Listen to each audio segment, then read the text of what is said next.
পৃথিবীর ৭০% জায়গা water cover, জলবেষ্টিত।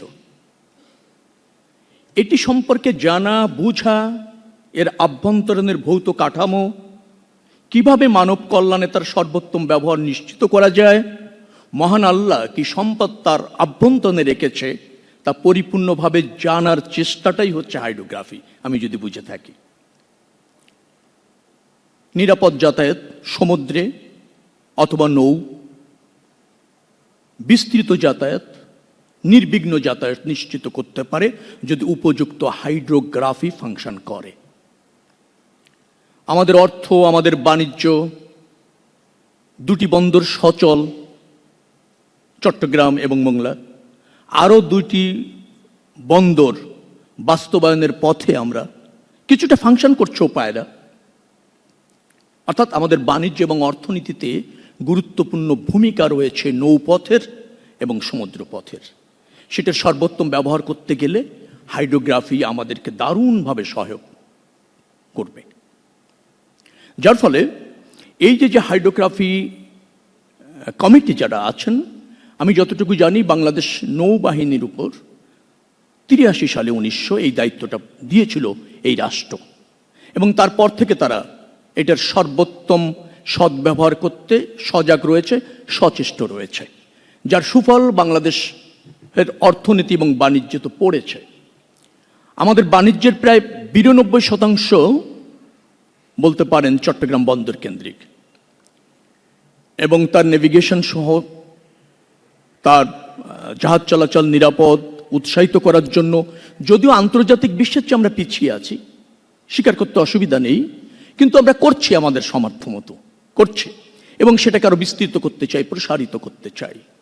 আমাদের সমুদ্রে জ্বালানি পাওয়ার সম্ভাবনা নিশ্চিত, আমি সম্ভাবনা আছে বলছি না, নিশ্চিত, কিন্তু আমরা সেটার সদ্ব্যবহার করতে পারিনি।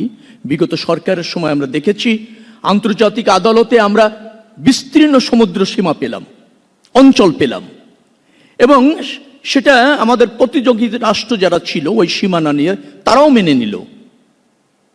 ভারত, বার্মা সেখান থেকে দেখবেন যে সেখানে অনুসন্ধান করেছে, প্রাকৃতিক সম্পদ পেয়েছে, উত্তোলনও করেছে। বাট আমাদের সরকারের সিদ্ধান্তের কারণে সেখানে আমাদের যে সম্ভাবনা আছে তা প্রতিষ্ঠিত হয়নি, সে সুফল আমরা পাইনি। এই সরকার নীতিগতভাবে সিদ্ধান্ত নিয়েছে অফশোরগুলিতে কূপ অনুসন্ধান, জ্বালানি, খনিজ যে সমস্ত সম্পদ আছে তা চিহ্নিতকরণ এবং পরবর্তীতে উত্তোলন। ডেফিনেটলি হাইড্রোগ্রাফি সেক্ষেত্রেও ক্রমাগতভাবে অবদান রেখে চলেছে। আমাদের একটা প্রাকৃতিক নিয়ামত আছে, আমি বলবো আশীর্বাদ। প্রায় ১৬,০০০ কিলোমিটার ইনল্যান্ডে আমাদের নৌপথ আছে। আমরা যদি একে সচল রাখতে পারি, উপযুক্তভাবে ফাংশন করাতে পারি, তাহলে আমাদের আভ্যন্তরীণ যাতায়াত, বহির্বিশ্বে যাতায়াত যেটা সমুদ্র যাত্রা সেটা তো আছে, আমাদের আভ্যন্তরীণ যাতায়াতটাকে আমরা মনোরম করতে পারি, নিরাপদ করতে পারি, এবং ধরেন সাশ্রয়ী করতে পারি। এবং সেক্ষেত্রেও হাইড্রোগ্রাফি আমার বিশ্বাস একটা জোরালো ভূমিকা রাখছে এবং আরও রাখার প্রয়োজন রয়েছে। বিশ্ব হাইড্রোগ্রাফি দিবস আমাদেরকে আজকে এই শিক্ষা দিক যে আমাদের এই সম্ভাবনা যতটুকু আছে, ওয়াটার কাভার্ড এরিয়ায় যে সম্ভাবনাগুলি আছে তা আমরা চিহ্নিত করতে জানব এবং সর্বোত্তম ব্যবহার নিশ্চিত করতে পারব। সেটি যদি হয় তাহলে এই দিবস আয়োজন হবে সার্থক। আমার বিশ্বাস দেশপ্রেমী নৌবাহিনী যারা দেশের স্বাধীনতা সার্বভৌম রক্ষা করতে অঙ্গীকারাবদ্ধ, শপথবদ্ধ, তাদের কাছে যেহেতু হাইড্রোগ্রাফি আছে, আমার বিশ্বাস যে উন্নত বিশ্বের যে টেকনোলজি আছে সেগুলি আমরা অ্যাচিভ করব। যেহেতু আমরা একটা উপকূলীয় অঞ্চল, আমরা এই হাইড্রোগ্রাফির উপযুক্ত ব্যবহারের মাধ্যমে সর্বোত্তম সুবিধা পেতে আমরা সফল হব। সেটাই হোক আজকের দিনে আমাদের শপথ। আপনারা নিশ্চয়ই জানেন যে মার্কিন যুক্তরাষ্ট্র সমুদ্র গবেষণা কেন্দ্র নোয়া করেছে কত আগে। নাসা করেছে তারা মহাকাশে, নোয়া করেছে তারা সমুদ্র গবেষণার ক্ষেত্রে।